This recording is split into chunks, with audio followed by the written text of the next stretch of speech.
it's Rachel. Welcome to our fun grammar lesson. Today we're learning about the past simple tense. We use the past simple to talk about things that happened in the past, like last week or yesterday. For example, yesterday I played on my guitar. Let's look at some examples. I played football.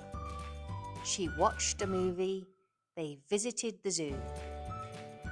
We add ed to regular verbs in the past. For example, play becomes played, jumped becomes jumped. Some verbs are irregular. They change completely, like go becomes went and eat becomes ate, like I ate a sandwich. What's the past of these verbs?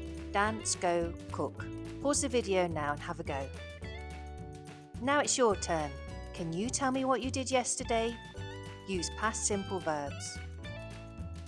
Great job! Today we learned the past simple tense. Remember, use ed for regular verbs and practice those irregular verbs. Thanks for watching. Keep learning.